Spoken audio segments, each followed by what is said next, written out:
Здравейте, компанията! Рипат ли акциите? Рипат ли? Преди време, некъде около година ли беше, колко беше, реших да си преброим колко пари имам. И звънах по банките, там викаме, бе, пратите ме да видим колко пари имам. И те ми пращат някакви хартики по факсове, такива. Викам, бе, аз ви казах да ми пратите, не да четем колко пари имам, а да видим. Снимайте ми ги от трезора и си ми ги пратете. И те викат, не може, съображение за сигурност не мога ги снимаме от трезора. Абе, те могат да ме парзалят, бе. Откъде да знам аз? И нема, Киро, кофе, бегайте, донесете си ми парите. Нема. Изтеглиха ги момчетата след една седмица, докато обиколят насекъде. Спират тировете пред нас. И седнах да ги преброим. Седим, броим, петък целия ден, събота целия ден, неделя и като ги обърках, аре пак от начало. Броим, една седмица не мога да излезем. Сбъркам, аре пак от начало. 7 килограма ми ги нема. Казвам, нема стане така, вземах банкното броящи машини. Не ми се даха пари, ама купих.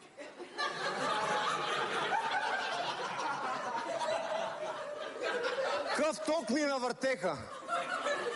Ти знаеш къв ток ми навъртеха, бе. Викам, нема. И така нема да стане.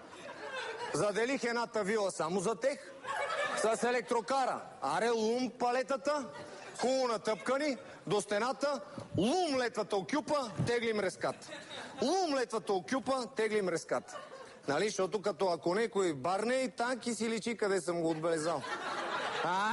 Това го знам от яшката от Перник с тировете. Как не се бех сетил по-рано.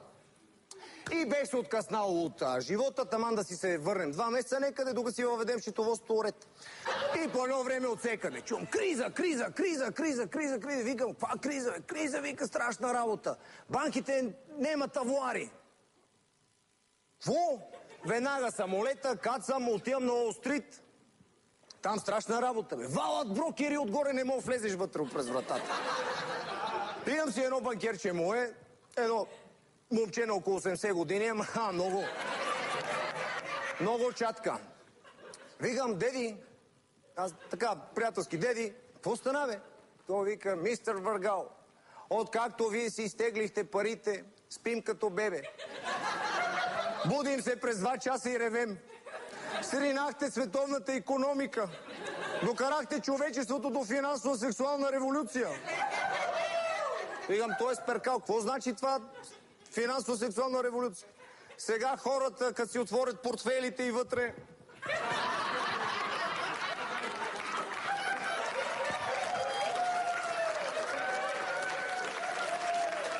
Масови съкращения насекъде! Масови съкращения! Икономии. Викам, ли трябва да затегаме? И мене ме удари ме страшно и мене тази криза, бе. Смешно ти. Този часовник, така като го гледаш, какво викаш? Най-малко 60 000 евра, нали? Нема и 40 000. Да, знам. И мене ме е страма. Какво направя? Криза.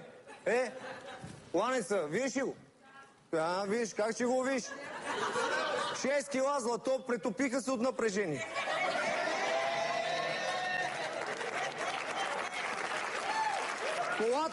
Колата също смених. От най-новата BMW седмица паднах на 6-tica. Срам и позор за холдинга, бе. Даже един от апартаментите го преградих на 2 да го дам под найем. Ма то не ме и 800 квадрата. Кой ще живее от така теснотия, бе? Че те изтръжка клаустрофобията вътре.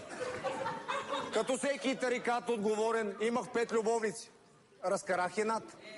Викам, нема, задръж аудито от апартамента, нема каквото. Нема, нали, пак човек оставам в такива моменти. Жестоки съкращения в световен мащаб. От седморката на Блейк, 4 му отидоха. Сега е тройката на Блейк, при това само мъже. 7-те самураи останаха само 2. Сега и нощни смени дават. 3 прасенца съвсем се загубиха по Коледа, а от братя Аргирови остана само едно бр. Да не ви разправям за 10 малки негърчета. Само едно, бати, то не е негърче, ми мангалче.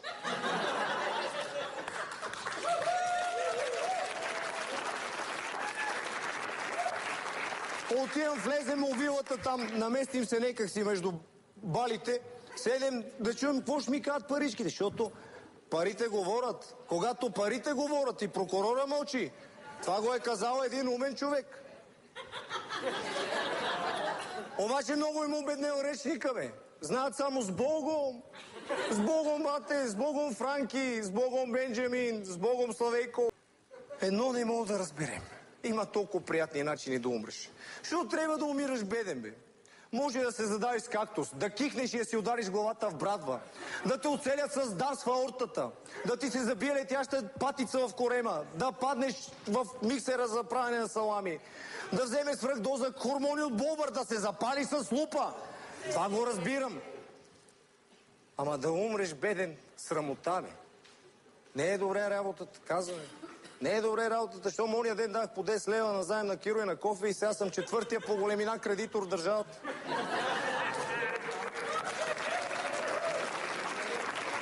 Викам си, чай си събера мислите. Нищо не събрах. Обаче почнах с изводите.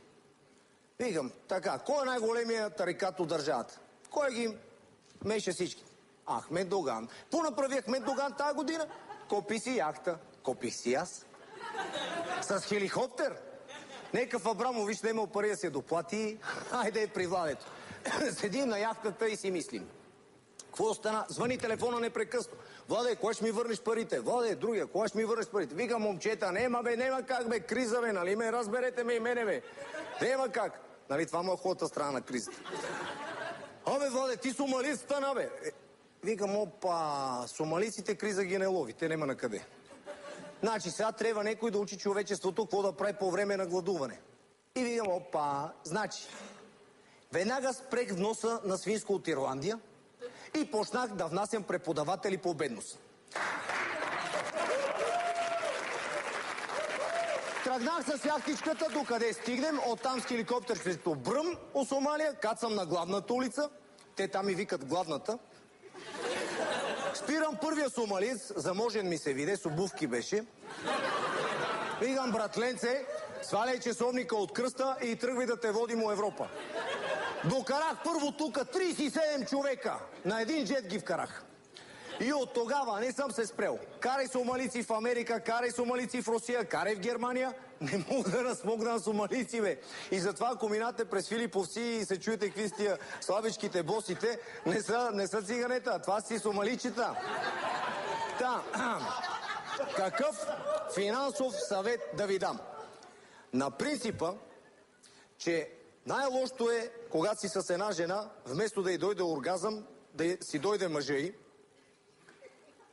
На този принцип аз ви казвам, ако искате да имате малък бизнес, сигурен, купете си един голем и просто изчакайте. Това от мен.